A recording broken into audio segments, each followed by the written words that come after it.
guys, Semo here, and today it's gonna be a really long video. I'm gonna try my best to talk the entire 1 hour or however long this video is. So yeah, I'm just gonna go through a lot of these sketches and give you guys a little bit of backstory on what exactly I'm sketching here. So, as you guys know, a lot of these sketches are just base characters that I'm creating for my novels. Each one does have a story connected to it. There's a loose story connected to each one. Not very thought out stories, but for the most part, like if I see the character, I can pretty much come up with where they are, who they are, what their backstories is. So a little bit backstory on some of the characters that you guys may see with the mask, because I know that the masks are like a big motif in a lot of my pieces. They are actually creatures from a place called the Void in my series called Evo. Some of you guys may have seen it or may have read the first book, which is Evil Report Volume 1. If you haven't checked it out, check it out. There's a full video on the entire book, a read through. It uses AI voicing just because I tried to voice over it, and because I don't write the way I speak, it's really hard to keep up the inflections thoroughly throughout the entire thing. So maybe one of these days I'll probably do a read along through each chapter rather than going through the entire thing, but it is hard. So yeah, so a lot of the characters with the max are creatures from that area called the Void, and so the Void is just in my series. The Void is a place where all imagination from every sentient creature. I mean, every creature, not just sentient, but every creature imagination pops up, right? So a it's a singularity point in all of creation where imagination just runs wild, right? A lot of you guys may have seen this like purple motif that I kind of go through in this landscape, and that is essentially the void, right? That is where all these creatures that I make, that's where they all come from. Most of them, not all of them, some of them just come from a regular world or dimension. So yeah, that wasn't supposed to be there. So um, yeah, so as you can see, a lot of people ask me a lot of times, why, like, what is it? And the best thing I can say is that they're just creatures, right? Anytime you see a character that you might not, um, understand what it is, it's just a creature from the void. There are hierarchies in this place, so some of them that look more simplistic are usually the weaker ones, and then the ones that are more like like more elaborate and have more detail and that they keep popping up from time to time, those are ones that have like a lot of power in the area. But there are no like kings here. Like there is no hierarchy in terms of um like this is the king of the void, or this is like the one god of the void. If I would have to say, I would say that there's like multiple god-esque characters, or god-esque creatures that have like crazy powers. um and I'll dig deeper into this later on because I do have a story that I'm writing, or well, I'm not, well, yes, I'm writing it, that has to deal with a lot of these godlike creatures. And I'm also writing in the same continuity. There's also another piece of work that is incorporating some of the creatures you see here into the series. So there's this thing called graves. If you read the book, you know that there's a chapter called Nights, and the Nights consists of graves. And some of these creatures that you guys see pop up here and there are graves, right? They're a representation of what the graves are. The graves, you can think of them as um, just things that come from the void to and they just kill because there's this incentive need for them to kill. But they're at the if we're thinking of like a hierarchy, they're at the bottom of the hierarchy, right? They're mindless. They don't have any will of their own. They just go and kill. They don't really care.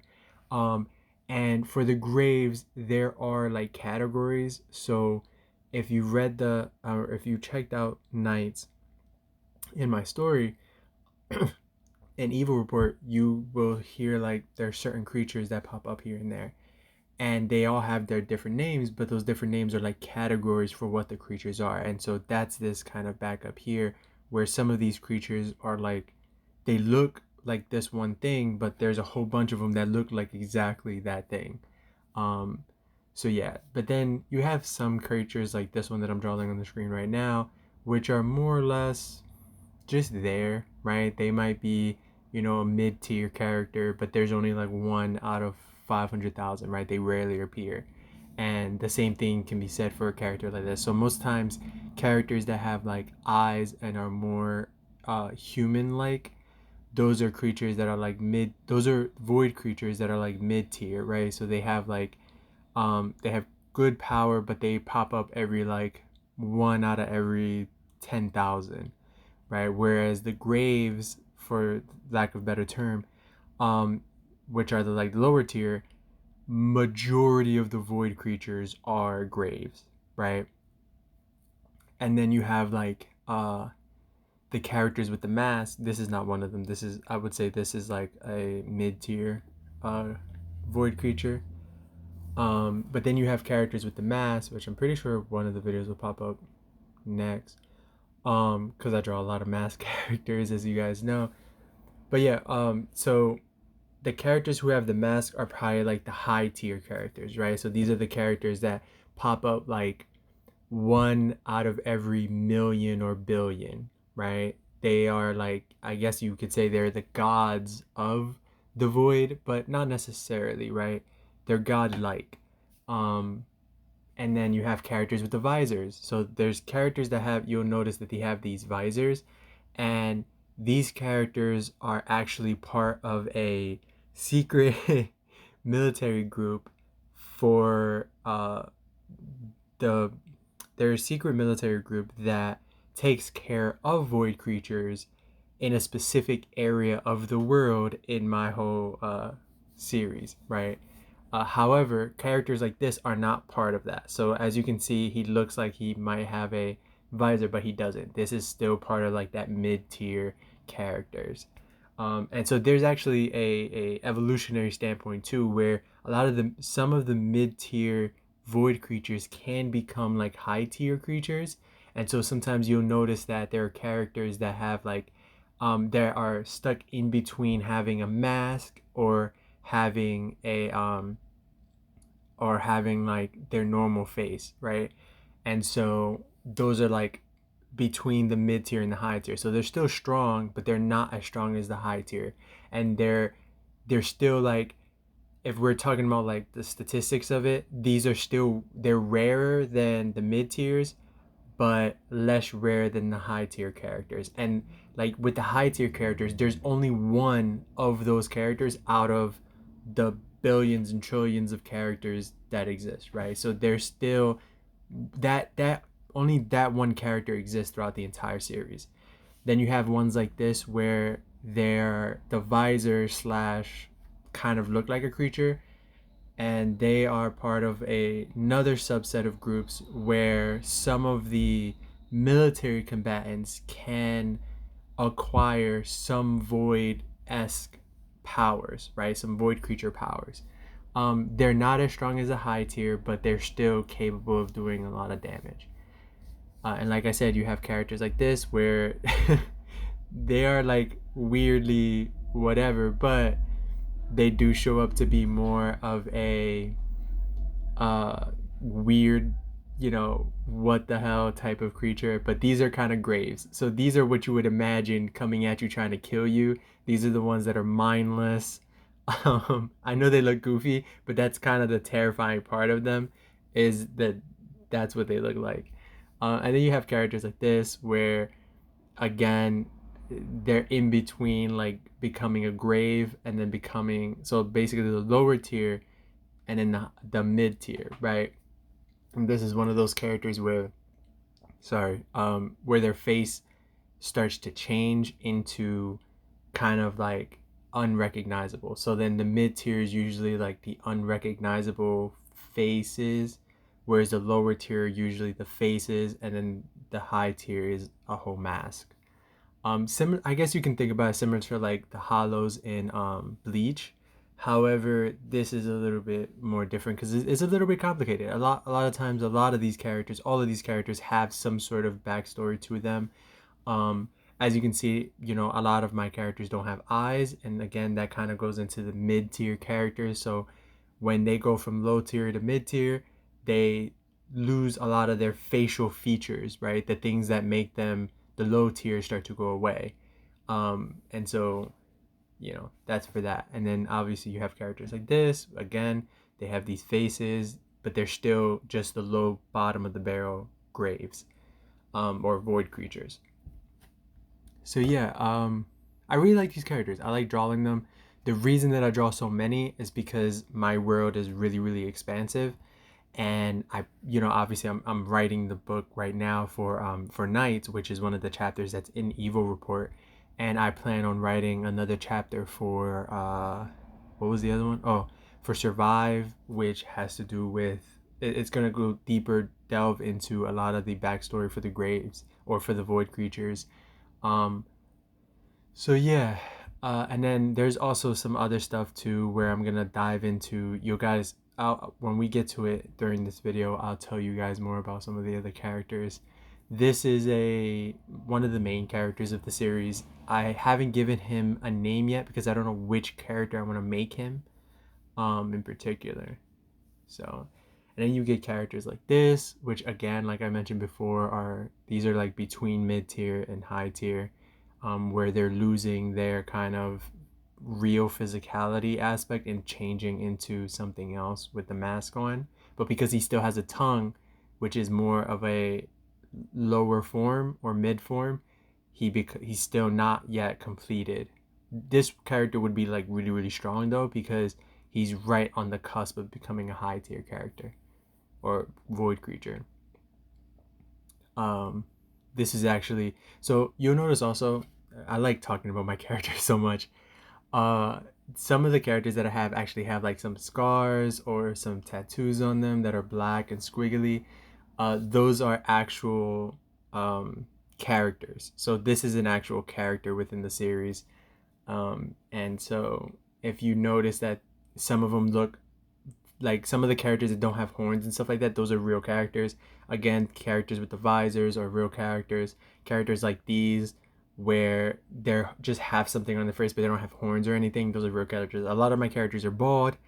One, because I don't like drawing hair, but two, because a lot of the characters that are bald are part of the military forces within Evo, right? So they are required to be bald to participate in the thing, simply because, uh, a little bit backstory. Um, they had to go through a lot of experimental things, and essentially they lose their hair during the experiment. And so that's that side point. Now we go into this character, which is an amazing character that I created. His name is One. I call him, for now he doesn't have a name, so his name is unknown. But yeah, he's one of the main villains of my series. Well, this is actually Evo. So Evil Report takes place in Evo.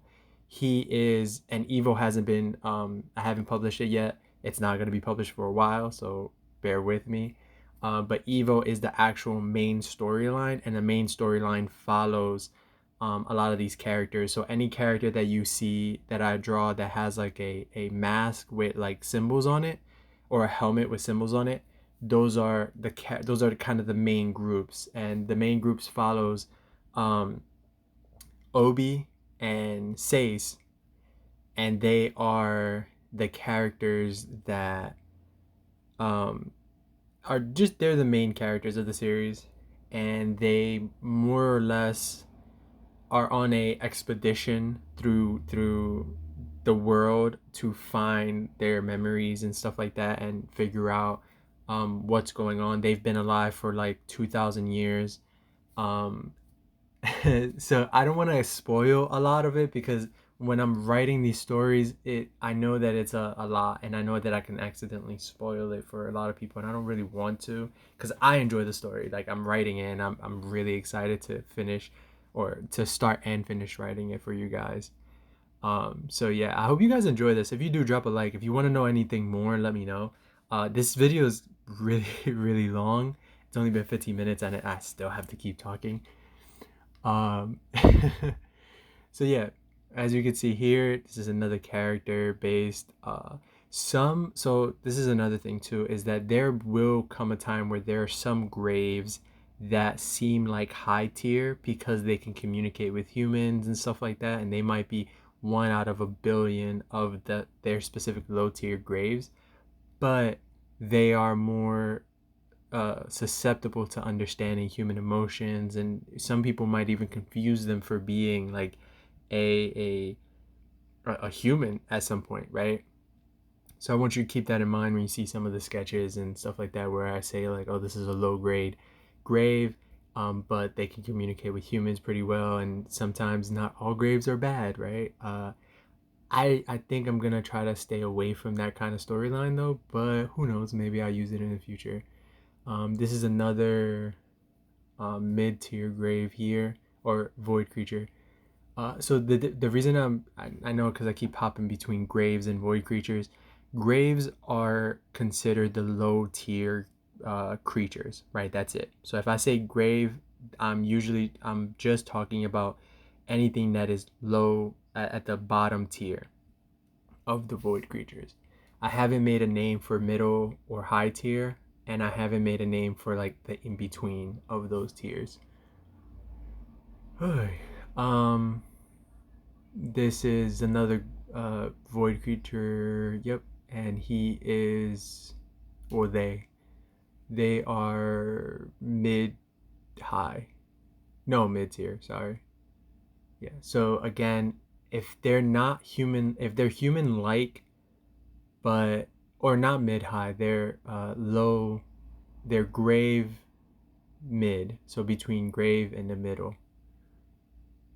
And this is a high tier.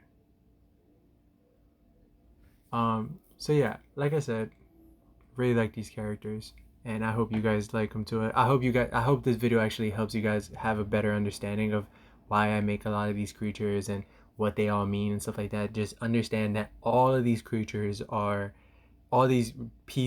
either creatures or characters from Evil Report. I do draw them, like a whole bunch of them all the time. Like I probably draw um 3 of the characters every single day at least, right? I mean, no, I probably draw one a day at least, but that's why I try to post like 3 times a day for you guys. And oh, matter of fact, this is a good point to talk back into one of the characters. This is Sage right here. Um, he is one of the main characters. I draw him a lot differently, but there's a reason why. So you might notice that sometimes I draw certain characters in different body types and stuff like that. There's a reason because a lot of my characters can adapt. There's a whole backstory to them. This kind of world of evil takes place in a like far future post-apocalyptic hyper-capitalistic society, where they use this is not a spoiler, they use chips to they use like these little SD chips to put into their necks or wherever on their body, and those chips actually help create not anomalies, but they help create different functions on your body. So if you want to be taller, you put a chip in your neck and you get taller, right? Their bodies, all of the bodies in this world, or not all the bodies in this world, but all the bodies in this area of society are mixed in with nanites, right? And so they're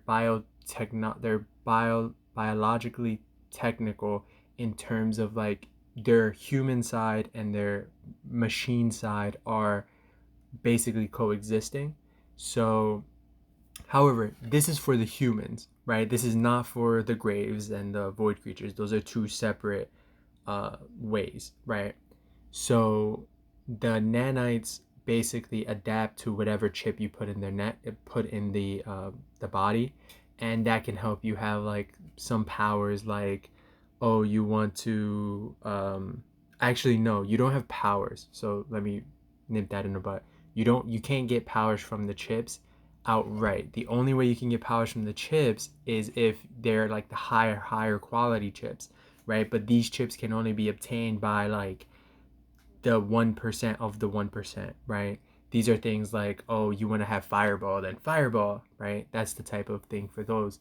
However, there's a drawback in a lot of the lower end chips, right? So chips that make you taller, chips that make you run faster, chips that make you stronger, so on and so forth. And what ends up happening is the more you use the chips, the more your body starts to degrade. And the more your body starts to degrade, you go through chip degradation or nanite degradation. And that ends up, because if you don't have enough money, you can't solve the problem. And so a lot of times in this kind of post-apocalyptic world, you'll end up seeing characters that are like breaking down. And so some characters will be walking around with like one less arm, right? But the arm, you can't put like a prosthetic on it because the nanites are essentially continuously trying to regrow their arm, right? That's another thing too, is that, in this world, you can, like, if you're fighting someone and your arm gets blown off, right? As long as your body is still intact, as long as your main portion is still intact, you can grow your arm back, right? However, if you have nanite degradation, you won't be able to grow it back, right? So you have to, there's kind of like this leveling playing field of like, if you use too many of the enhancements using the chips, you can't utilize the main thing for having your nanites allow you to live longer. However, as long as your brain is still, alive, you can live for 3, 4, 5, 1,000+ years, right? This world exists within the longevity of, this world exists pushing human evolution farther into the future. But this whole thing, I've already wrote it down. It'll come out in when I write Evo. But yeah, I have a whole backstory for it and everything, which I really enjoy. So again, I know I don't do a lot of explaining on this stuff because I also don't want to spoil it for anyone. But then again, I also understand I need to talk about it because people don't know. But I hope that this grabs somebody's attention, and I hope that this makes people, go back and read Evil Report, or like ask me questions about certain things. I'm gonna try my best not to spoil anything about the main characters and stuff like that. Um, I'll go through it right now about some of the characters just because I feel like not many people are gonna watch this video anyway, so I might as well talk about it. So spoilers slash not spoilers. The main storyline, which is Evo, right? Just EVO, takes place in far into the future, where humans and technologies have essentially become one, right? And there exists, this whole political environment of like capitalistic oligarchy type thing. And so that's the side point, right? That doesn't necessarily matter in this conversation when I'm talking about some of the main characters. So the main characters consist of Sace and Obi. Sace and Obi have been living um, for 2,000+ years, right? They were born in 1990. One was born in 19. So Obi was born in 1996, and Sace was born a while before that. I'm not necessarily sure. Actually, speaking of these characters, this is another character. I believe this is Sabrina. That's her name. And each character is designated by 1 to 12. And I'm just gonna go over it right now. 12 is Obi. Sace is 6, and there's also 1 which I talked about, and I believe this is 4. My fault. This is 4, and 4 is, if I'm not mistaken, I think it is Sabrina. I have to look it up. Sorry. So yes, 4 is Sabrina, which is her. I could be wrong, so bear with me. I have to actually see the base for the characters because I have a spreadsheet of all the characters that I'm drawing. Right now, I'm on number 9. This is, I believe this is Reddy. Her name is Reddy. Yeah, I believe her name is Reddy. So this is Reddy, and some like I said, sometimes these names are probably not what they actually who they actually are, but for the time being, just go with that until I see the spreadsheet. I won't be able to know. But yeah, so there's 12 of these characters, and in the story of Evo, we specifically follow Sace and Obi, which is 6 and 12, and as they go through their adventures of going through the this world that has been around for 2,000 years, they're continually. Obi's objective is to get his memories back, right? Or to find out who he is, not to get his memory back, but to find out who he is, because he was 1 years old when when he became basically a loner. He was 1, right? And so Sace was the only one to take care of him, and that's the only one he knows. However, Sace is not necessarily the best individual to be helping him grow as a human being. Like, it wasn't like, oh, this is a good father figure. It was more like, this is probably like my big brother. But because of the strenuous situations that they were left in, um, they are not necessary. Like, he's not necessarily a good figure to be looking after a child. So they grew up, and they kind of grew up with a little to no knowledge on the human world, because they have been realistically isolated from the world around them, right? Sace has lived for so long with Obi, trying to just barely take care of him, at least as a baby, right? As they get older, the relationship does kind of go into like a true brother relationship. Um, so we do end up seeing that as the story goes on, but they still don't know who they are. They don't know why they're on Earth, like why they're in this area. They don't know what the hell is going on. All they know is to survive, right? They end up getting captured. This is not really a spoiler, but they end up getting captured, and as they get captured, horrible things happen to them, and so they essentially escape, from a new facility, and so they keep going, and over 2,000 years they continue to try to survive. The entire story is way deeper than this. Just a little bit more backstory.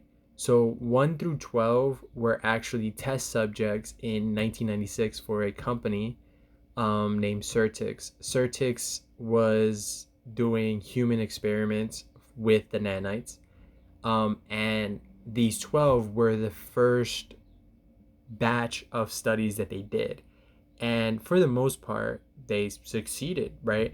The For them to succeed, though, they had to do basically Certix was studying the void, right? So this was in America. They have access to the void for some reason. I'm not going to tell you why, but they have access to the void, and they're using the void's energy with the nanites to create these kind of technologically biomechanism, like these humans that are both technology and biology, right? But they're using the void, which is kind of like magic-esque. I don't want to call it magic, but it is magic, right? So that's what they're using the void for. And so they don't create, but basically they steal these 12 children, and they do all these things with these 12 children, and kind of create these, superhumans of the first of their kind. However, due to a miscalculation in the original like testing in 1997, which is a year after Obi was born, um, the explosion kind of destroys the facility. A big breakout of void ends up happening, and Sace ends up taking. Sace is like I think 6 years old, maybe, or a little bit older or younger. He ends up taking. No, I think he's like 6. I think he's 6. He ends up taking baby Obi and running, right? And so they survive on the run because Certex, which is the company, is looking for all of the 12. And so they continue to run, trying to survive the dangers of Certex capturing them. And then later on down the line, Certex eventually captures them. They're a little bit older. Um, Certex ends up capturing them, and then Certex holds them in a certain facility, torturing them, doing experiments on them, and then they essentially escape again. Now, this kind of backstory is not something that is like specifically canon or written exactly the way it's supposed to be written. I'm just spitballing these, not spitballing. I'm going through my head and seeing like, does that make sense according to what I want? And it does, yeah. Um, so yeah, that's that aspect of them. And then so after they escape Certix the second time, they go on the run and they try. Obi is trying to figure out who is he, what is going on, why is this place trying to kill me, who are they, blah blah blah blah, right? Um, Sace doesn't have any answer for it because he doesn't know either, and so they go on an adventure trying to find out what's underneath society, like what's really going on underneath society. And then they have to essentially meet up with the other 10 individuals. So one, two, three, four, five, and then 7, 8, 9, 10, and 11. Some of the characters have some crazy backstories. And they also, a lot of the other characters do know what happened. The only two characters that you won't get answer from are the main characters because they don't know. Obi was too young because he was 1 years old when the explosion happened initially. And then Sace, there's a reason why he doesn't know, right? So I can't tell you why he doesn't know because that does go into spoilers for his main story arc. So I can't tell you that. So I've been talking for 30 minutes. Wow. I hope if you can hear my voice for 30 minutes, I appreciate you a lot. Just want to let you guys know that.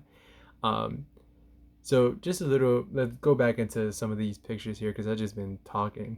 Um, some of the characters, as you can see, a lot of like my characters have like these horn motifs. I really like horns, and I know some people. I just really like the horns. The horns are so cool. I've always drawn horns. I like that type of creature esque thing about demons and stuff like that. Really cool. And then a lot of people, actually, I got a comment recently about like the colors that I use, and people saying like they like the image but they don't like the colors.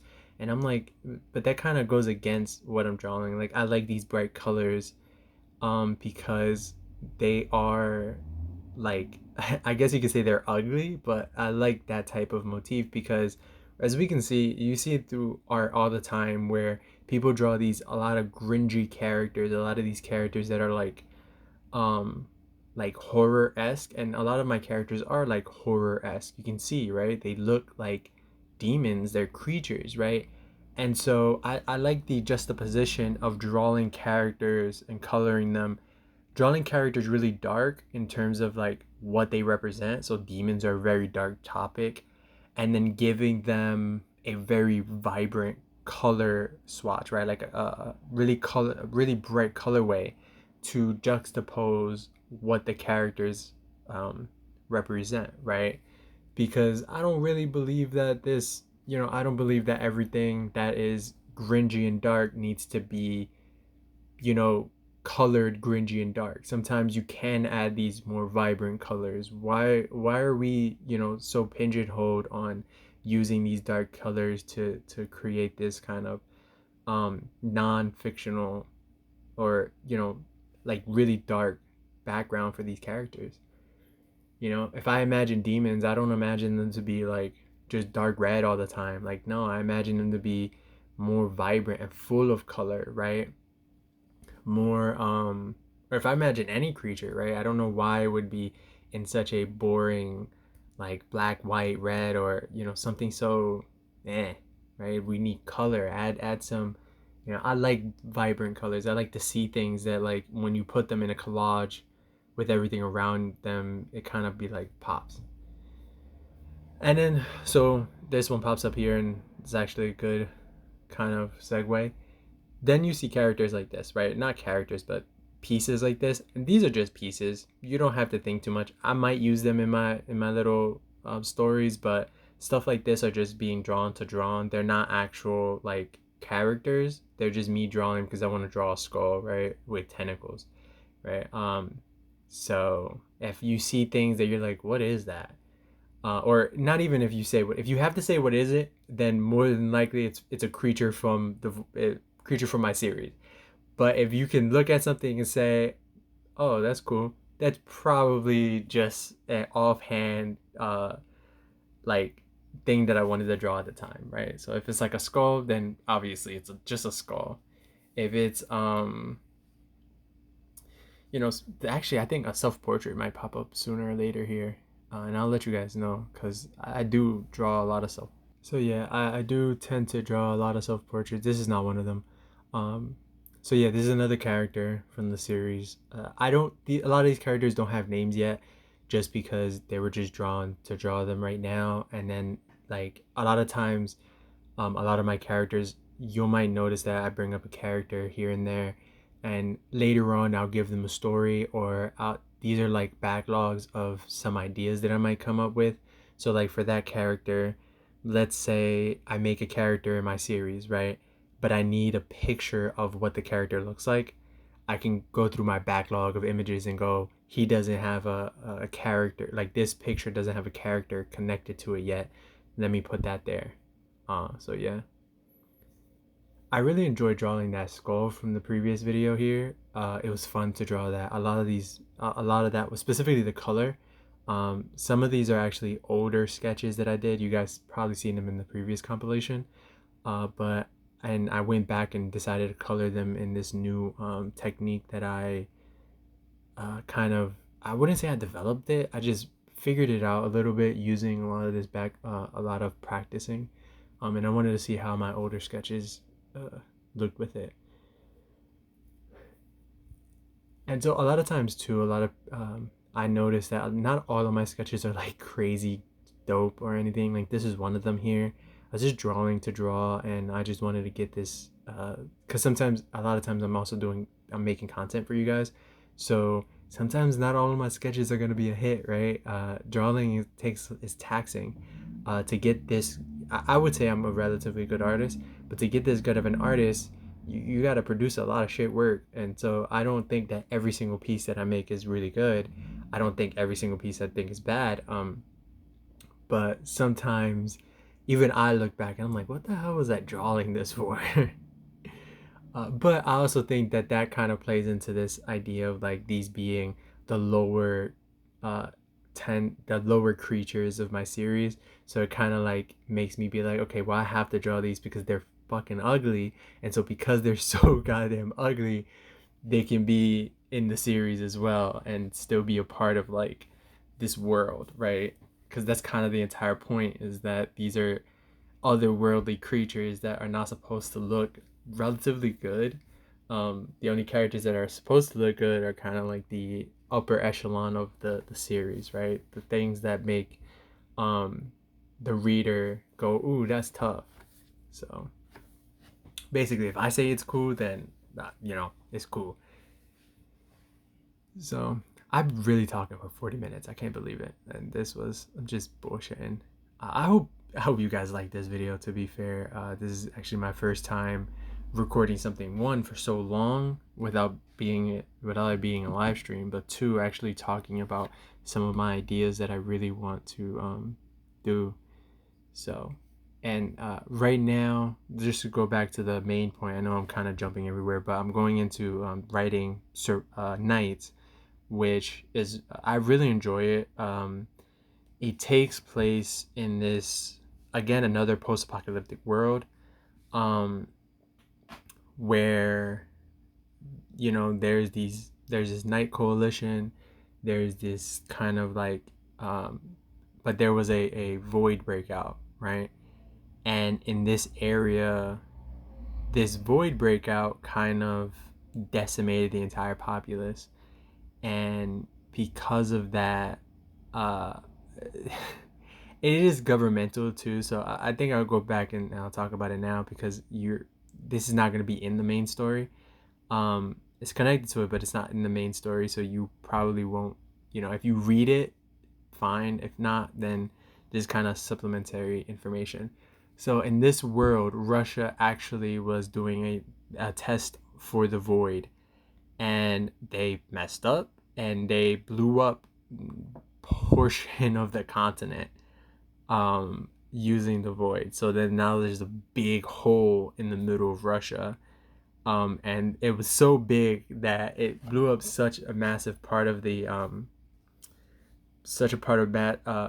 blew up so much of the landmass that the water, the sea level, went down. Right, so now there's like land bridges into other continents, which you'll see that, and I made a map of it, which is pretty cool. Like I made the entire world. I have the entire backstory, history over 3,000 years, 4,000 years. Um, so so after that, when the void thing happened and Russia kind of did this, the entire continent, or the entire side of the world was kind of enveloped in void creatures, right? Graves, specifically graves, right? So that's one thing that I'll get into clear here is that on this continent it's specifically graves, right? On this part of the world it's specifically graves. There's no, they are void creatures, but there's no like mid-tier, high-tier level, at least what from what I'm going to be telling you now, there's not. There might be, but that would be spoilers. So I mean, whoever gets to this far in the video, if you did get this far in the video and you're reading this, you're reading my books or whatever, thank you, I appreciate you. But so in Survive, we follow a character named Sero, and his little motley crew of not degenerates, but they're really badasses, right? And they protect their little homes from the graves, because the graves, they just eradicate. I would say they eradicated 90% of the population on that side of the world, right? Like when it happened, when the explosion happened, that wiped out most of Russia, right? Like it was in the center of Moscow and it wiped out most of Russia. Like there were only like, you know, let's say, uh, let's say 1,000 people that survived that explosion, right? And then, but that wasn't the entire thing. Then once the graves came out, the graves spread out through the entirety of that part of the world, because now the water started to create, like, because the water levels went down, it created these land masses. You have to get a little bit disbelief, right? But these, when the water went down and all these bridges started to connect the continents around it, the graves started to, just emerge from the void from that area and decimated majority of the rest of the world. And there were only a few people who were able to fight back. And so I would say on that side of the world, I'm not going to say 10% or only 10% of the world survived, of that part of the world survived. I would say, um, let's say if there was 4 billion people on that side of the planet, so it's half, or let's say 5 billion, there's only 500 million left, right? So I don't know what kind of number that is, but at the point of that era, only 500 million people survived, throughout the entirety of that continent or side of the world. And so they broken up into, each part has like this big village or this big like castle area, but there's only three. So there's one in Australia, one in Africa, and then one in the corner of Russia, if I'm not mistaken. So that's where these three human settlements are, and they basically just fight against the graves. And so, yeah, in the night story, we basically are on a journey with Sero and his group because like there's a weird thing that happens in the series where they're like investigating the weirdness that is happening with the graves, because something's happening with them, right? After, mind you, this is also 2,000 years after the initial void explosion happens in Russia. So we're farther into the future than we are in general.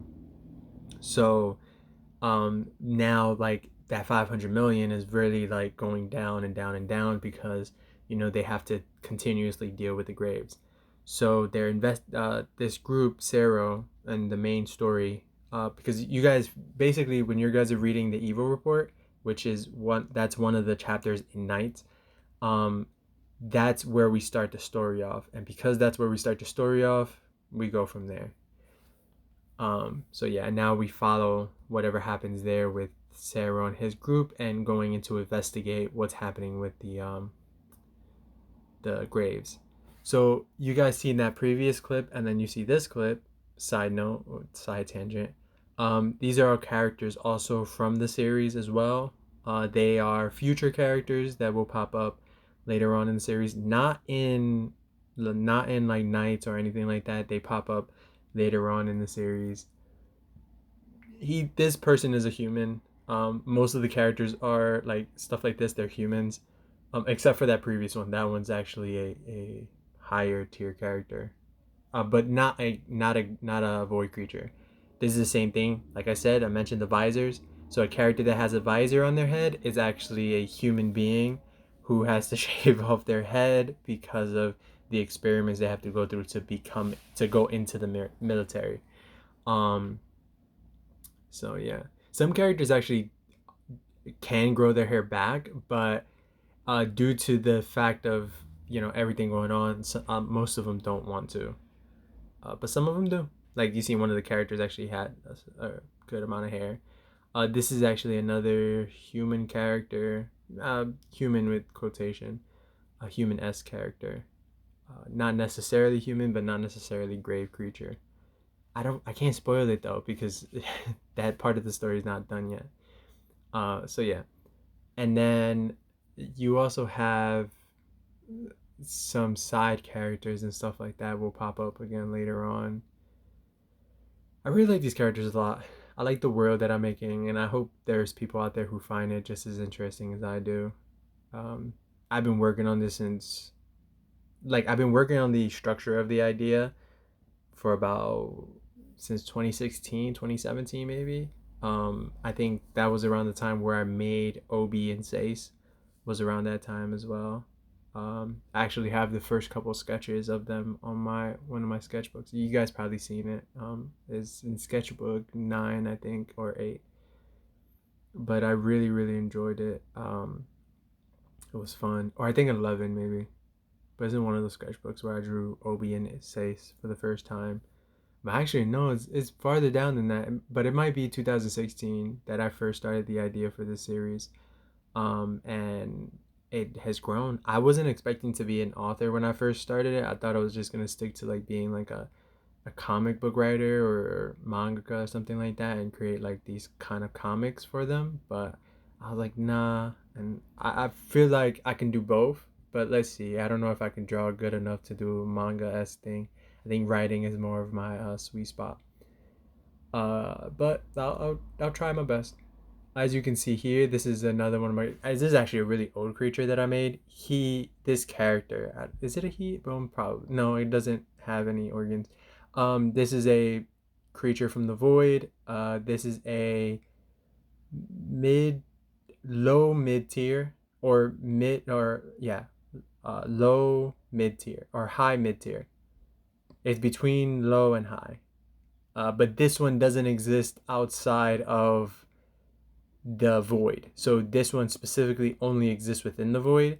So when you're outside of the void, and there's gonna be adventures in the void, right? Eventually, but in the void there are still things considered graves, which are low tier characters, but they can't hop into our world because they're so dumb massive like that, right? They're just so big that they are like they couldn't fit through the essentially the portal into our world, right? The imagination that they that created them is too powerful for them to be here in our world. Like if they were to step foot on Earth in our dimension, every time they walk, they would just shatter, ripple the world around them. So they can't, because as soon as they step on it, they'll essentially just fall through the center of the earth. And they know this subconsciously, so they can't attempt to do it. But they're still relatively weak, right? But they're like glass cannons, right? They're so utterly strong, but they can easily be defeated by like, you know, a mid-tier character from Earth. This is another character that is like human-esque, but they have the powers of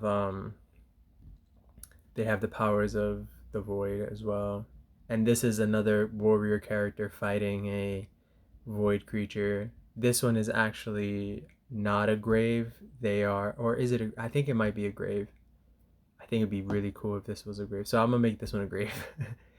Not all of them have like really great backstories. Sometimes I am winging it on most of it. But I do have like an overall idea of how the story is supposed to go.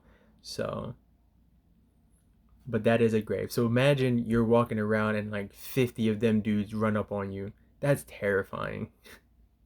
That is terrifying. Just three humanoid things that kind of look human, but they're not.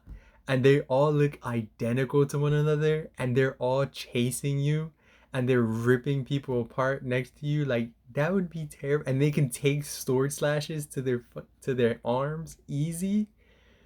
And they're really hard to cut. Like, that is terrifying. But that's the kind of story that I want to make. Like, that's the kind of story that I'm heading for, right? Is this terrifying post-apocalyptic cyberpunk-esque story that takes place so far into the future that it's unrecognizable to our world, right? But it still takes place in like our world for the most part. And technology is to the point where it's like I kind of want to make this new type of like post-apocalyptic cyberpunk-esque thing where it's like the end of the world, but then technology is so far into the future, but then it's so eerie because characters are like, you know, so futuristic, but then not futuristic at the same time, right? They're still wearing like, you know, cloths and stuff. It's an interesting premise. I like it. I can't wait to show you guys a lot of the other stuff here. It's interesting. Like I said, I hope you guys enjoy. If you've watched for this long, I appreciate you so much. If you're a fan of the channel, I do appreciate everything. Um, and if you like these videos, let me know, and I'll try my best to post more of them and stuff like this. Right now, I am working on, as we speak, even while this video is being produced, I'm working on the next compilation video, right? Which all these videos are pretty much made up of 200 shorts, right? So I make 200 shorts, and then I compile all the shorts, and then I kind of produce these videos here. Um, they don't really get a lot of views, I guess, because I don't talk throughout them. This is the first video that I'm going to talk, and I'm going to see how I do it. I'm going to see how it does. If it does really, really well, then I'll do more of these. If it doesn't, then I'll probably just put music behind it and let it play out for you guys. Just because I like these videos a lot, but I don't think everyone else gets the same enjoyment out of them. There's also VODs, but again, some of the VODs, so I know I had someone comment like that I should draw like a more full length video and post it.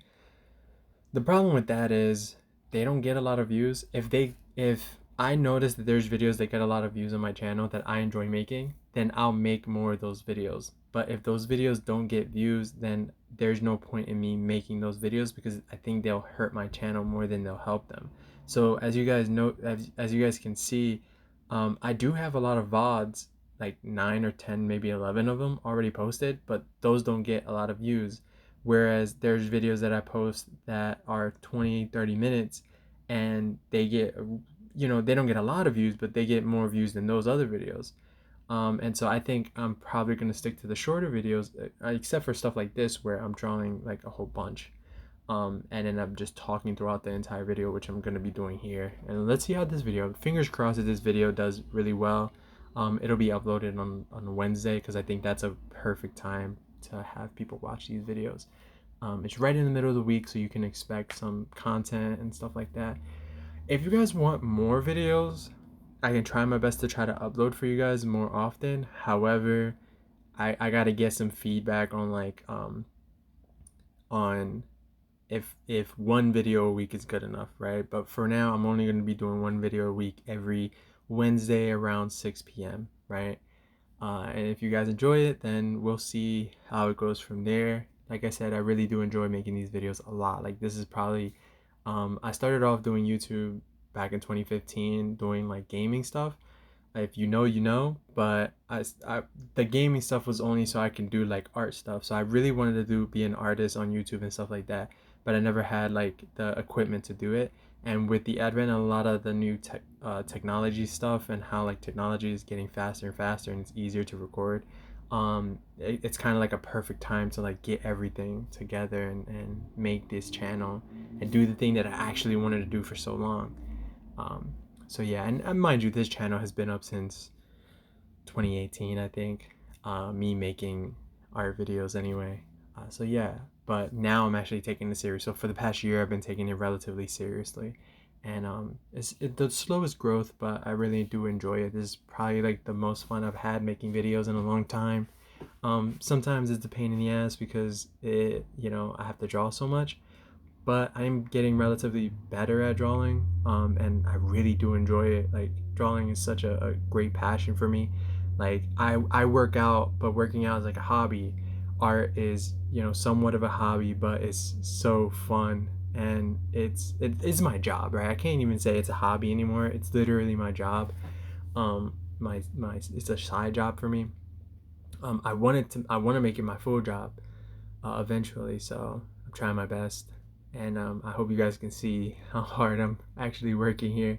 Because again, I upload 3 videos a day, 2 on Saturdays and Sundays, and then I'm trying my best to get out a video for you guys every Wednesday. So I mean, for not many YouTubers, it's not a lot of work, but for me, having to deal with schoolwork and this and having to deal with like personal stuff in my life, it can get a little bit hectic, especially when I'm trying to get better at doing this craft for you guys. But yeah, if you guys are interested in supporting me, I don't have a Patreon because I don't think I don't think I'm warranted over Patreon just yet. But I do have like some shop stuff, so you can purchase my book for the physical copy for $10 or the digital copy on Kindle for $1. You could also go on my TikTok and pick up some things from the shop. They are Printify. If you guys want anything from there, I do have 2 shops. I have one on TikTok, and then I have a TikTok shop, and then I have a Printify shop. The Printify shop's in the link in my channel description, I believe, or bio. You can get some stuff there where you can there's some t-shirts, some pump covers, because I know that a lot of times if you work out a lot, I do, some people like these big t-shirts. I like them a lot. I wish I could buy them myself, but I can't. So yeah, some of those pump covers are really nice. I like them. And then there's some prints, I believe, some stickers on the TikTok shop. If you can afford to pay for it, please be sure to pick it up. If not, then just watching this video all the way through is very helpful. I'm also trying to get to 3,000 hours viewed, or 4,000 hours viewed, and 1,000 subscribers. Like I'm also trying to get paid from YouTube as well.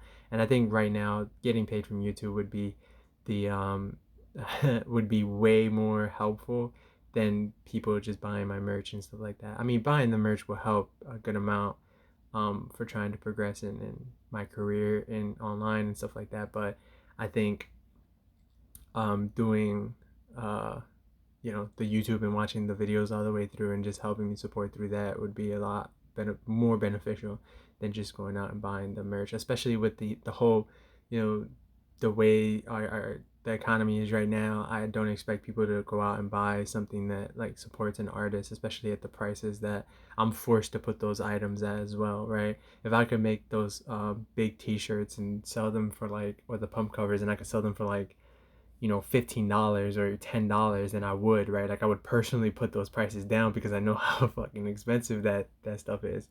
But I am forced to put it at the top for that way I don't have to spend money out of my pocket to have them produced and then sell them. Um, so I put them as low as I can possibly put them, to say the least, right? Basically, I think for some of them, I'm probably making like $2 off of every T-shirt sold, which it sucks, but you gotta do what you gotta do, right?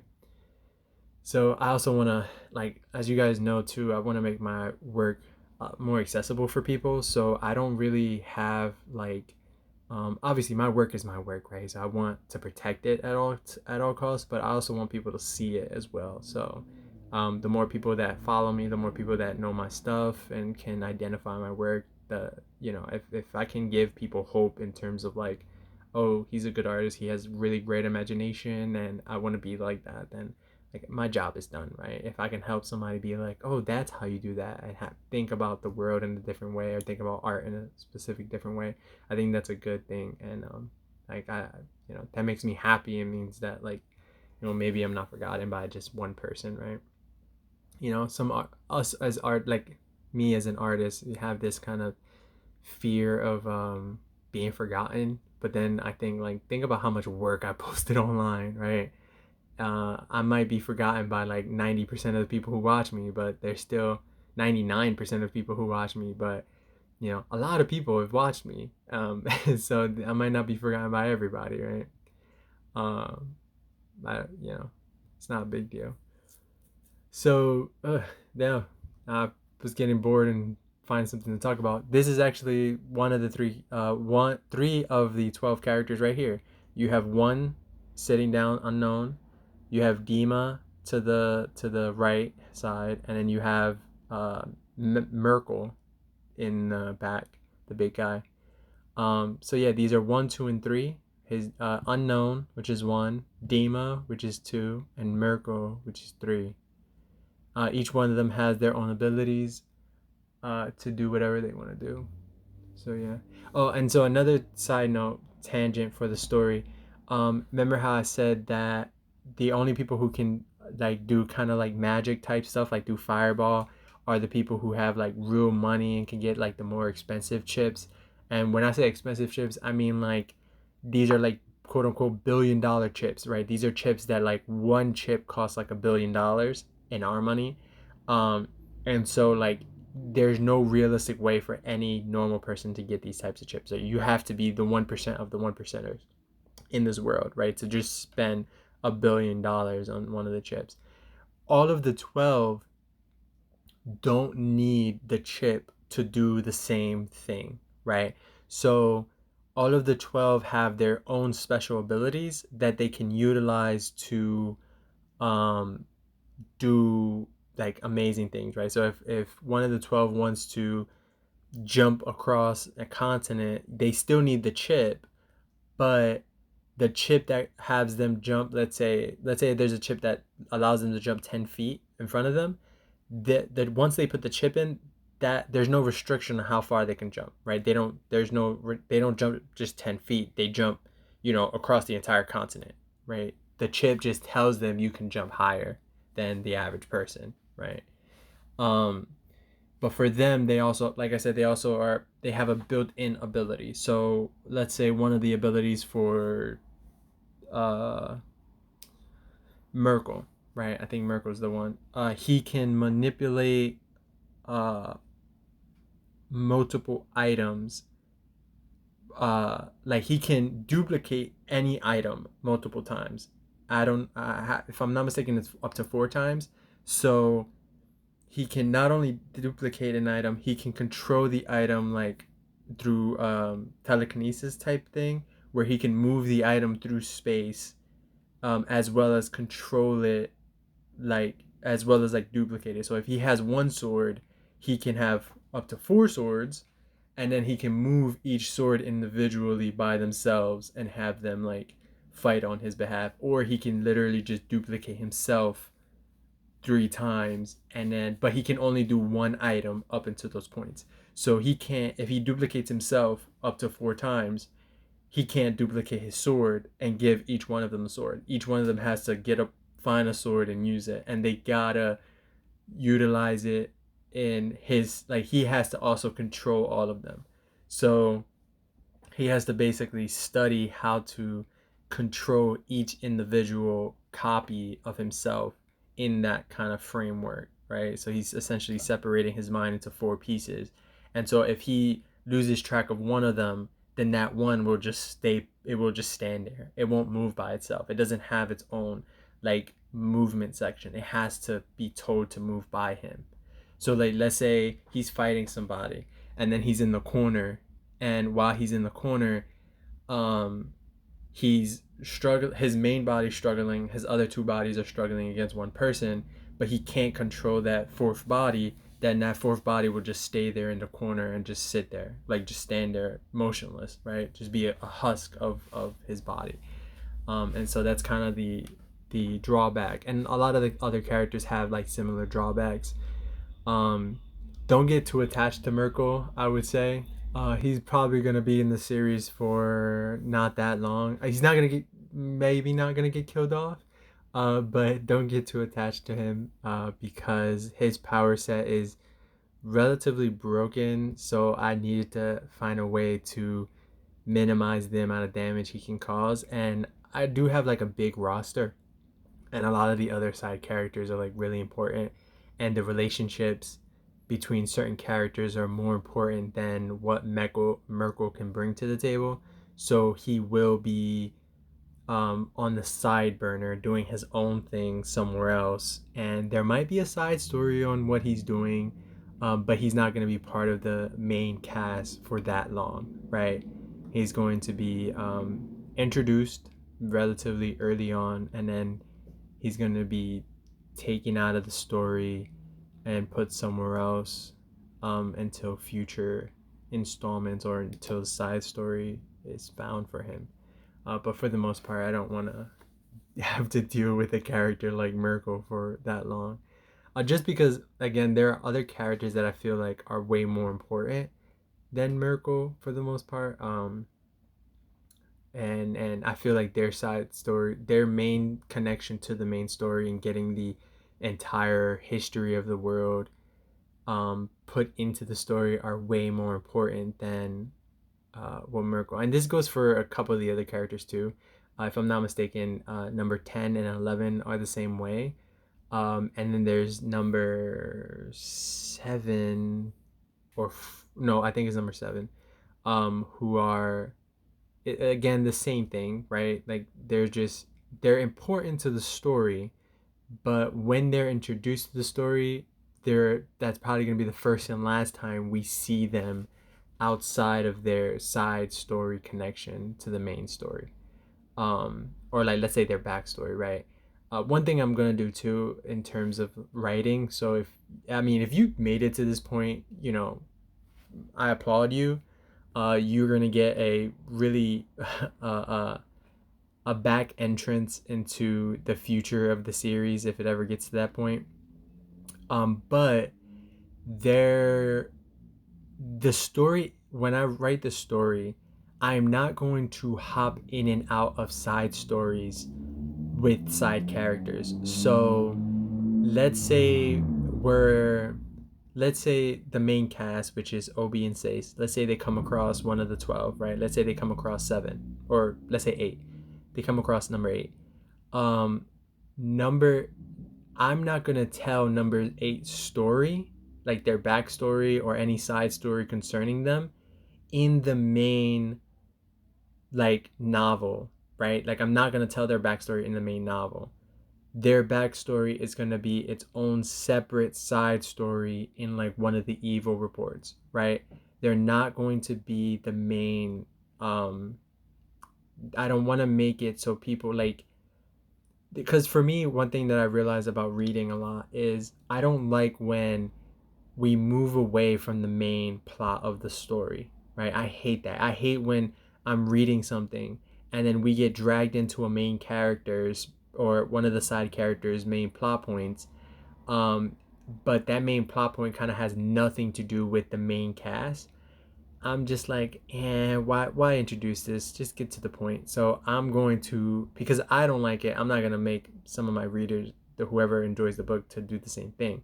Might as well go, hey, look, if you want more supplementary information on these characters, go read Evil Report, and there will be a like Evil Report volume, let's say Evo, right? Which that kind of book or that novelization will be a lot of going through the actual history of Evo and the some of the supplementary information that is not discussed within the main story line. I think that will benefit a lot of people going in, and maybe make the story a lot more fulfilling, because I really hate reading stuff like that on my own. um Specifically like manhwas and webtoons, and even mangas too, especially I guess because they come out on chapters on a daily, like every week. You end up reading something and then you go, then one week it's basically a backstory on one of the side characters, and you're like, but I was just reading this fight. Why did you transfer it over to this side character that I really don't care about right now? Go back to the other story. Then you have to wait like 4 weeks before that complete side story is over with, and then you can get back to the main story. And it's like, what the hell was the point of that? That had nothing to do with the main story. You suck. Um, and I know why they do it, right? But I don't personally like it. It's not one of those writing tropes that I enjoy. I hate it so bad. So I'm not gonna write. I'm not gonna do that same writing. That's why I actually write the Evil Report Volume Ones and stuff like that, because all of these stories are going to be supplementary stories to the main story, right? So by themselves, these are all stories that work by themselves, right? So they're all short stories. The entire Evil Report works as a short story by itself. However, it does tie in some way to the main story of Evil in general, right? That's why it's called Evil Report. All of the stories in some way take part in the main storyline. Um, and so if you want more of that side story type stuff, then you can just read the Evil Reports, right? The next Evil Report will be Evil Report Volume 1, and it will come out later on down the line, just because, I mean, Volume 2, just because it takes place. There's a lot of other side stories that I want to work on as well. So, like, right now I'm working on the novelization of Nights, but then I need to work on the novelization of Survive, and then I need to work on the novelization of another story and then another story. So, should I be doing that? Probably not, but it does tie into the main story, which the main story is not even written yet. A lot of it is written, just not how, because I'm still thinking about like what is going to be the solution. Like what, how long do I want to make the story? Do I want to make the story really, really long, or do I want to make the story relatively short and sweet for people involved? But if I build up this entire universe, do I really want to make the story short if this entire universe is like really massive and kind of interconnected? And I'm thinking about, because it's big and interconnected, I kind of don't want to make it too uh I want to make it really, really big and grand, and I want to have like, I want to have the main 12 work into the main storyline and stuff like that. So yeah. But the first Evil novel is going to be specifically about the 12, and the second one is going to be specifically about another piece of the story that doesn't contain the 12. It's just going to be like Evo blank, right? And Evo blank, whatever the blank is, I don't know what the story is going to be about yet. But those are all those are the main pieces of the story. And then you have Evil Report, which is a report of these, if you watch the video on Evil Report, then you know that Evil Report is actually just a reporting system of writings that were found, you know from 2000 years prior to when the series is actually taking place, which is Evo. So yeah, it's kind of like a real world look at what is being reported in their universe at the time. They're just quote unquote like studies and stuff like that. So yeah, I hope you guys enjoy this kind of like weird writing thing that I'm doing here. So yeah, I don't know how much time we have left. I think it's only 3 minutes maybe. Um, Actually, no, we actually have a lot of time left. So yeah, I don't know what else to talk about. I guess I'm just gonna look at these videos and talk through it. This is another character that I'm just like, he's so ugly, but I guess having an ugly character just is good for I could put it into the graves. So any of the like really just hideous characters, for the most part, will probably just be graves. And I guess because it would make sense too, because if there's like a lot of ugly characters, like if there's a lot of ugly monsters, um, you'd be a little bit more terrified if there were like 500 of those ugly motherfuckers chasing after you and trying to kill people next to you and stuff like that. And probably less human than you would want them to be.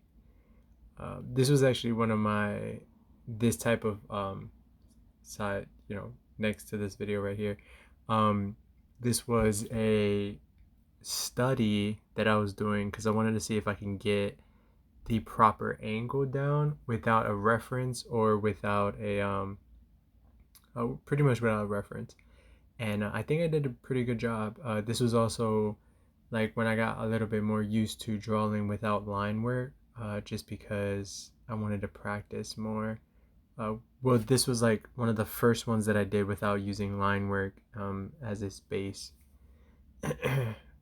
So yeah, as you can see too, I try to like avoid using the sharper lines sometimes, just because I feel like when I use the sharp lines when I'm drawing, like that those dark lines end up kind of drowning out a lot of the shading that comes afterwards because I really like my shading.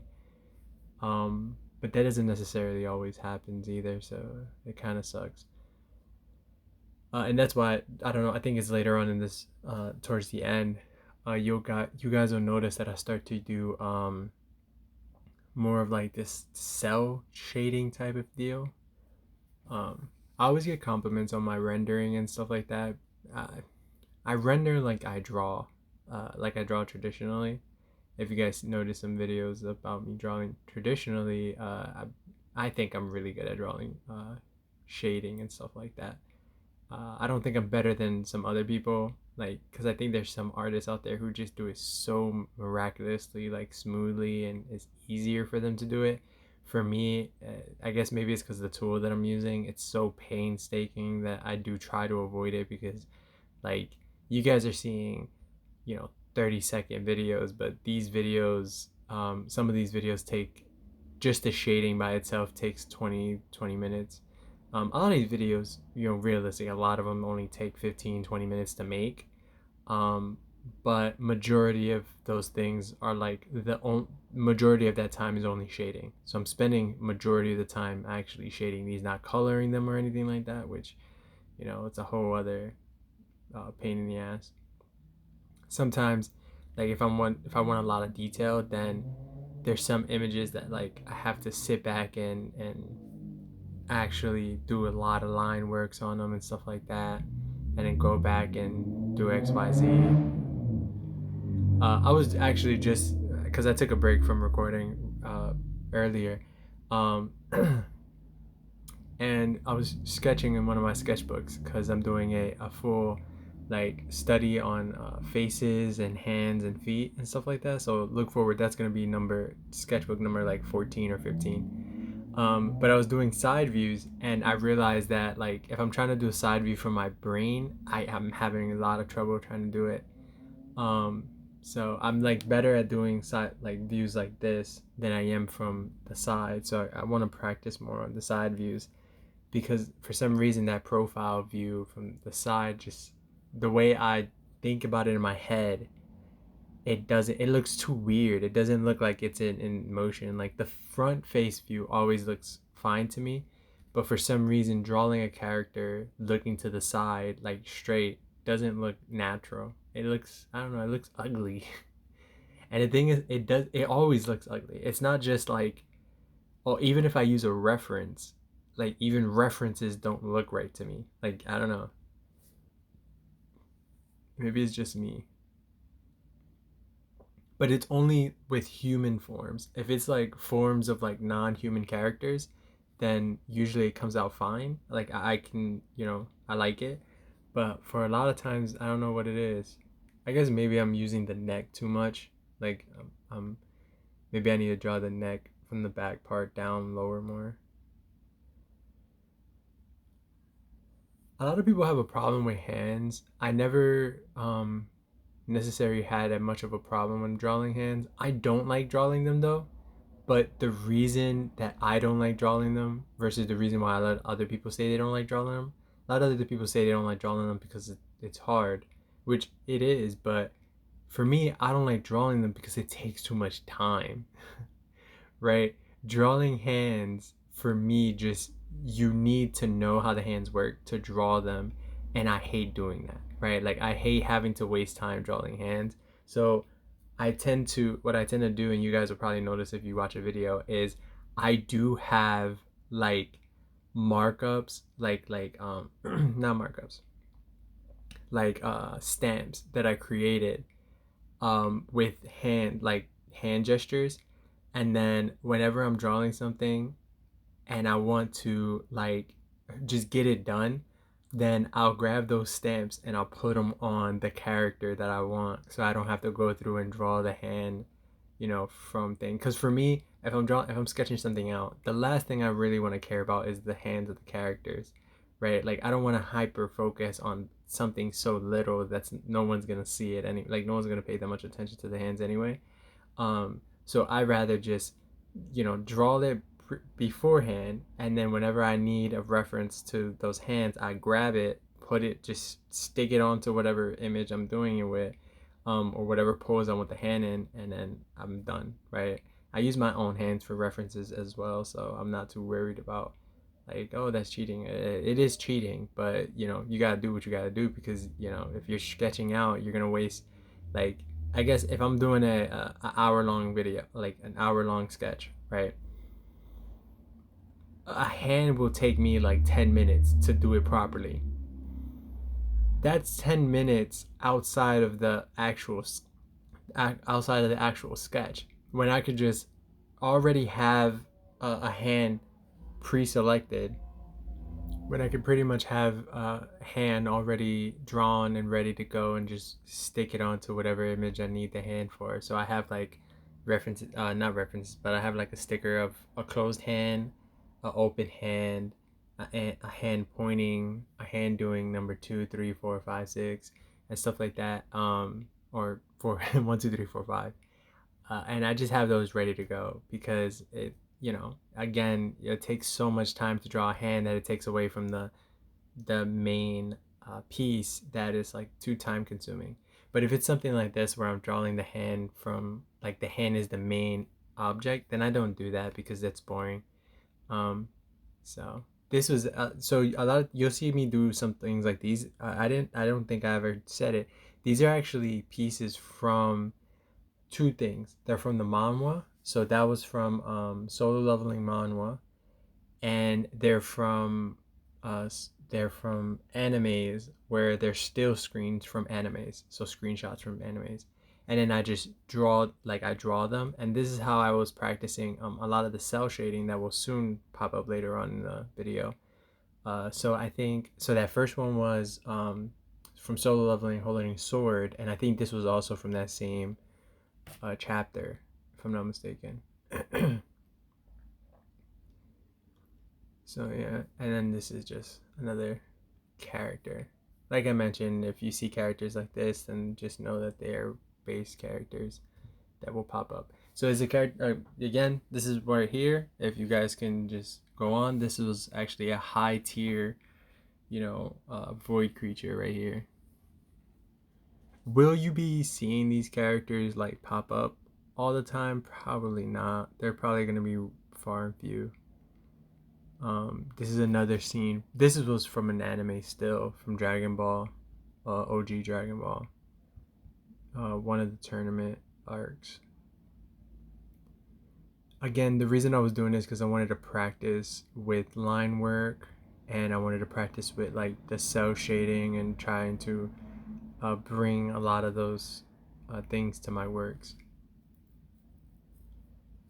And I end up using them a lot, actually.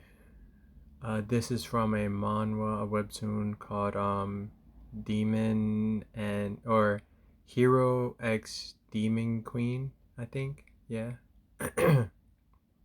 This is from one of the newer chapters. I think chapter like 150 something. Like I said, these are fun though, because especially when I'm like I don't have anything to draw, I don't want to draw anything from my characters and stuff. Doing studies like this is like really fun because I get to see why certain things happen, like the shading specifically. This is from Solo Leveling in I don't know what chapter. I think like chapter 5 or something like that. No, Mary Mine like chapter 20, somewhere around there, like 19. I really like Solo Leveling. This is when they one of the directors were talking and heard about Sun Jin Woo's. It's funny how I still remember the chapter and everything. I was just rereading it. I really like that series. Solo Leveling is good. I don't get why people say it's overrated. I don't think so. I think the whole point of the series is like, well, I think that the light novels is a side tangent just about my interest. I really like web novels, webtoons, and stuff like that. Um, I do think that the web novel is because if I'm not mistaken, the web novel is not the web novel. No, the light novel is different from the webtoon, and the webtoon is different from the anime. I think that is a lot of it is lost in translation in terms of like there are some things that are kept out of the webtoon that the light novel actually incorporates. So I do think that the story itself is actually really good, and it's a premise on like family, community, and stuff like that. I don't think the story is like crazy good, but I think for what Solo Leveling actually is, it's really good. Um, oh, back to the because I just noticed on the video that there's a ring that I drew. That's from JJK, the movie Zero, JJK Zero. Oh, actually, it's right here. Oh wow. So yeah, this is from the still of JJK Zero where, if I'm not mistaken, Yuta is holding the ring. So I think I changed some things here because I couldn't color correct it. For some reason, these fingers don't look right to me.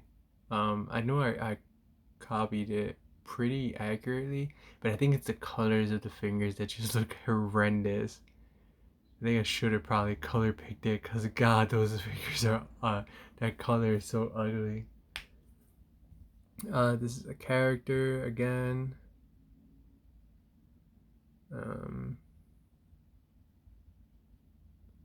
Sometimes the hair is just ugly, but I guess that's my style of hair. Just draw ugly, bushy hair.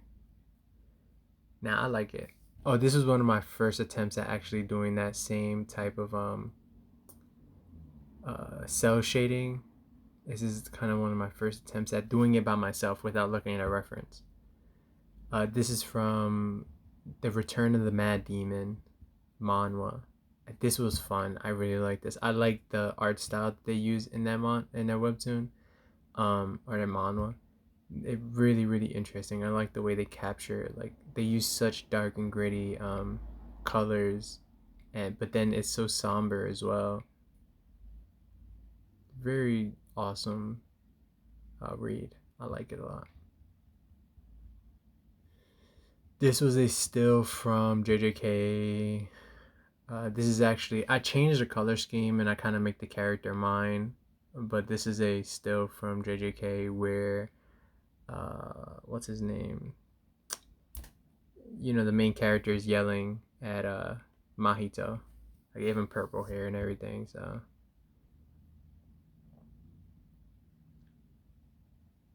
oh, and I cut his hair off basically.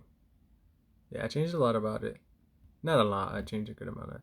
This is part of that same episode with his hand. I don't like this one because I think I drew the knuckles to thing, but I think it's because the knuckles in the scene were in motion, so I kind of missed out on a lot of the. And I think I gave the knuckles too much of a thick line rather than thinning the line out. So that was my mistake. But it's stuff like this where you when you're drawing or redrawing something, like you're copying something and redrawing it, that a lot of times you mess up. This is the scene, I think the next episode maybe, or maybe it's the same episode where this is Yuji where he's looking like this. Is this Yuji actually, or is this no? I think this is from the other. I think this is the girl from that same show, from the Hidden Inventory arc, if I'm not mistaken, where she has her eyes like this. I don't think this is Yuji. Oh yeah, it is from Inventory arc because I drew this one right after, and this is that girl, the other girl that's in Hidden Inventory arc. So I think those two scenes are back to back. This was fun. Again, I will if you guys are wanting to learn how to draw. My main thing for me learning how to draw is copy. I copy everything. And obviously, I don't copy it to steal it, right? I copy it to study it. So you have to go, when you're copying something, you got to go in with something like, okay, what am I trying to learn? And then copy and then learn from it. Like right here, the reason that I was copying these things is because I was practicing cell shading. I was practicing the type of shading that they use because I'm not really efficient at it on, I'm efficient on it in traditional, just not on digital yet, right? I don't really understand, my brain can't comprehend, or couldn't comprehend why certain things are in certain places. Not like the hair and stuff like that. I understand all that, but I'm talking about like when to use multiple shadows and when not to use multiple shadows and stuff like that. Oh, my fault. So that other eye one, no, yeah, never mind. It was no, the other eye one was Yuji. This one is the other one I was talking about, which is the girl, and it's part of the hidden inventory arc. I could be wrong though. It's been a while since these pieces were drawn. These pieces were drawn like 3 months ago. Like I said, a lot of these pieces, like a lot of the pieces you guys see when it comes to like me uploading videos, were drawn like months and months ago. Um, like even on if you guys follow my TikTok, even a lot of those videos are like months behind. I'm like, even anything here is stuff that you guys have seen months prior to this, because right now I'm like 70 videos or 80 videos above this, like past the end of this video. Almost 100 videos past this video actually, or these videos. I draw a lot. So yeah, this will probably be, like I said before, this will probably be uploaded on Wednesday, July 25th, maybe. I think 25th. So I hope you guys enjoy the video. If you do, like I said, let me know. If you guys really like these things where I just talk and bullshit, if you like that, let me know and I'll try my best to keep making stuff like this. Even with like those VOD videos and stuff like that, I'll probably do that too if there's a need for it. Like if there's a want for it for me to just talk and bullshit for the next X amount of time, then I'll do it. Non-scripted as well because you know what it is to write a script that's an hour plus long. Yeah, it's a lot, especially against what am I going to talk about? Um, I guess this would be a good time for me to talk about like myself. Um, I draw. I like drawing. I've been drawing for, I mean, you guys know this if you watch the trailer to the channel. I've been drawing since I was 8 years old. I'm 28 now, so 20 years of drawing. And digital drawing is something that I've attempted my entire life, but I never had the means to do so. Oh, okay. Side tangent. These are my own images. So this was like what those studies were for me to practice and do these by myself essentially. So I learned all these, and these are just my characters and how I would go about doing the same exact things previously, just in my style. So back to the same point. I've been drawing since I was 20 or 28. I mean, 8 years old, and I started drawing like fan art of Dragon Ball, stuff like that. Copying screenshots from like cartoons and stuff like that, specifically like Cat Scratch. I remember drawing stuff like that.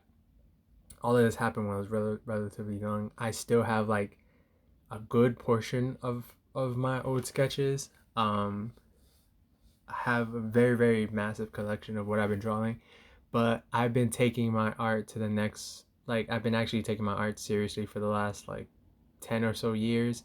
I've always been relatively good at art, just I never actually sat down and practiced. I'm self-taught, mind you, as well. I didn't go to school for this. um I can pretty much also copy anything, right? I think if I really wanted to, I could copy almost anything. There's realistically not much that I can't copy. But if we're talking about if we're talking about copying versus um my own style, so I don't think I'm that good at my own work. But I think that if it comes from like copying other people's works, um, most of my experience comes from copying other people's work. So I can copy really, really well. I can look at an image and pretty much copy almost word for word. These next few ones where there's like these things here, these were actually copies or studies. I say copy because I did copy it, but they are studies from Noblesse. So I was reading Noblesse at the time, and I wanted to see if I could do the same thing that the artist was doing for those. Really enjoyed it. It was fun. I like those stories. Stories really amazing. The ending was a little bit shocking. Like I'm surprised that it wasn't explained. I know that you kind of supposed to think about it in a specific way, but it was like, really, you couldn't just give us a little bit extra there. But oh well. I enjoyed it. It was a good read. I really like Noblesse. But yeah, if you guys want me to talk about other stuff when it comes to like the VODs, if you want me to record videos on the VODs and stuff, and you want me to talk about something in particular, let me know. So going back to myself, I've been drawing, like I said, drawing since I was 8. Um, I've been taking it seriously since like I guess the best thing I could say is like for the last 5 years I've been actually taking it serious. Like I've been studying, right, and doing like anything I can to really get better. But realistically, I can copy anything I see, and the only problem is I can't really make anything from my brain outside of like my little images that you guys see here, unless stated otherwise, it's all mine. So like something like this I made from the top of my head. That's why all the squiggles are there and stuff like that. Um, so yeah, other than that, like I think I'm a good artist, right? I hope I am. But yeah, I can draw pretty much anything, but I can't draw it from the top of my head. I have to actually see a reference photo, which all artists, references are not bad. Use them. But I want to get to the point where I can just do from the top of my head, and I'm getting there slowly but surely. So what else? I like anime. I really like anime a lot. I like reading manhwas and webtoons and mangas and anything I can get my hands on. I like reading in general. I'm in school right now for business administration. Um, it's a pain in the ass. Yep. That's all I'm willing to share for now. I don't. Everything else is a little too personal for me. If you know me, then you know enough. What else? Oh, I like working out, but I'm pretty sure I've said that already. But I really like working out. Working out is a hobby for me. I used to be 280 pounds, and then, well, growing up, I was relatively fit as a teenager, and then due to some circumstances, I let myself go, and I kind of caused a lot of damage getting up to like 280 pounds. And then from 280 pounds, within a year, I dropped down to two, within 6 months, I dropped down to 230, and within a year, I dropped down to like 215. And then after that, I dropped down to like 203, and then 194, and then I went back up to 230. But going back up to 230, 236 was a purposeful thing because I was bulking. Um, and now, at the time this video is probably uploaded, I'm like 203. So I'm going back down for a cut. And that's just personal stuff. That's hobby stuff for me. Like I enjoy doing it. Um, I feel good. So yeah. Uh, but again, that is kind of like my personal hobby stuff. This is like my career stuff. So if you guys, I'm not gonna be answering questions on like my personal health journey and stuff like that. Just this is a little bit about me, because this is not a channel for for talking about working out. This is a channel about art. And a channel about me and my art journey. What else? I don't think there's anything else to talk about. These are just all my characters that you guys can see. Um, you know what? I actually do want to talk about this side thing tangent again because I've been talking for a good amount of time. I only got 7 minutes, well, 8 minutes left, so might as well keep talking.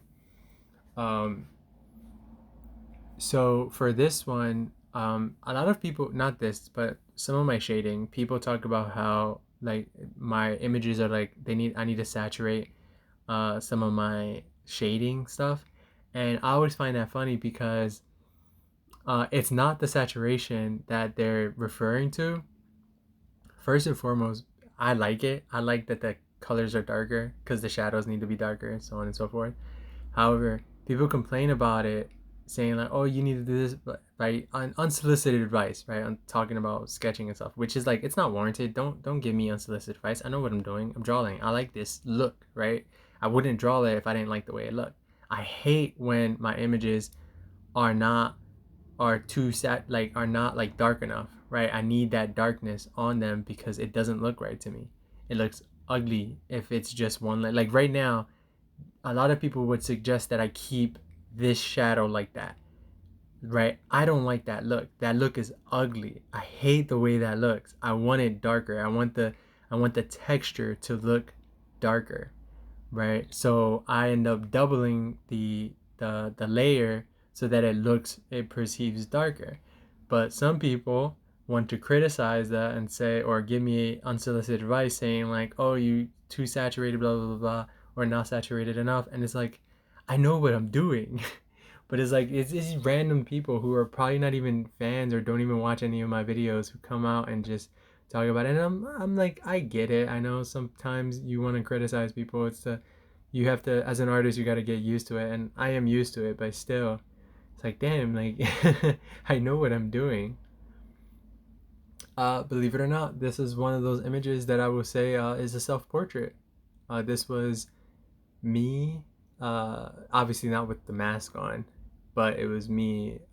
Like the image that it comes from is me. um so yeah, as you can see, the earrings and the hand is my hand.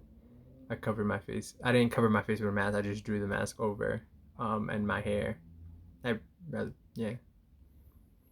But this is kind of the same motif that I always draw. I always draw like stuff like this. So if you see any image of like wild hair and stuff like that, that's kind of that is a self-image, a self-portrait of myself. This was a cool character that I really enjoyed drawing. Um, Really fun character, man. I really like this character a lot. I spent so much time drawing this character out, and I don't even know what to say. Like, probably, I would like to say it's one of my best pieces, which probably is. Sorry about that.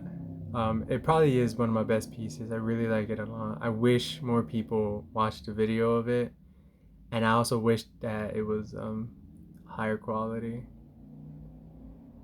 I'll probably make a background for it. It is a similar. Oh, right, it's right next to each other, but this was a similar piece here too. I was drawing it right from there.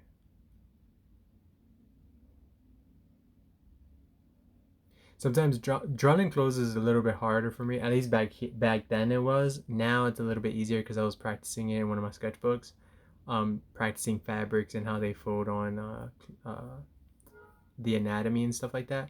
So it was a pain in the ass back then. Now I think I could do a little bit better job. Um, this was like a Super Sentai type character, Power Ranger type character I wanted to draw. I don't know what I was really thinking when I. Oh, actually, I was practicing again. I was practicing the cell shading here as well, which I think I did a good job here. It's surprising that this, it came to such a not crazy character either. Like I really enjoy the way that looks. There's another one here, which I this one is one of the characters I actually do enjoy drawing. I haven't redrawn them yet, but I enjoyed drawing this one. Again, because I think I started to get more used to drawing with that cell shading type piece, which made it look kind of like anime-esque or cartoon-esque, and I really like doing that. I used to draw it back in the day, like in 2020, but I had stopped because, well, the app that I was using shut down. So, but that was fun. I really like that one. I like stuff like that where I'm giving my characters a background, which I think I should do more of, but it does pain in the ass, especially when you're doing a really high quality image. I have to actually draw because of the app, which is high paint. It kind of shuts down if your images are too high quality. So I have to use like 10x 1080p, you know, and then draw from there, and it kind of gets a pain in the ass sometimes. So what I do is I draw a really high quality image with a blank background, and then I'll do a low quality background, and then I'll export that background into the main image of the high quality image, and then post it up in the background, because the background doesn't have to be really, really high quality, I don't think. And then it saves me a lot of crashes on the app, because the app, I don't think the app itself can handle um, like really, really high quality images. Like I wish I could do high quality images, but all the apps, like this is the only one that's like relatively accessible in terms of like the things that I need, and I've been drawing on it for so long that my tablet can handle all the shortcuts and stuff like that. But if I try to use like Krita, I don't know, it's real complicated. I wish I could use Krita again, but it can get real complicated sometimes. Mind you, I'm doing all this stuff on my phone too, so none of this, all this is done on my phone. I use a tablet, drawing tablet for it, but it's all used on my phone anyway. So I literally just been talking for almost 2 hours about myself and about everything. But you know, like I said, this is fun. I enjoy doing stuff like this. Hopefully in the future, you know, if this gets a lot of views, I'll do more stuff like this for you guys. Um, you know, so yeah, this a lot of this stuff was fun too, and you guys might notice too that I hop in between like this type of shading and then the 2D shading. That was real fun exercise for me, because then I get to see, okay, why do I do this and why do I do this. So there's another ugly ass creature I made. Like I'm very well aware that a lot of the things that I make are ugly, but that's kind of the point, that they're supposed to be ugly. I like drawing just fucking ugly things. So that's gonna be the end of the video, guys. I hope you enjoy it. If you did, drop a like. If you didn't, sorry, maybe next time. um if you guys have any, you know, any things that you guys want me to talk about, leave a comment below. Like the video if you actually like it though, that way I know to keep posting longer videos, longer content of me just bullshitting and talking. If not, then you know the analytics will tell me, hey, ain't nobody like this video. So then I can proceed with the next couple videos in a different manner. So yeah, I really enjoyed this video, and I hope you guys did too. If so yeah, have a wonderful day, and be sure to check out the any of my other videos. And if you guys want to support me, go check out the shops. Have a good day, guys.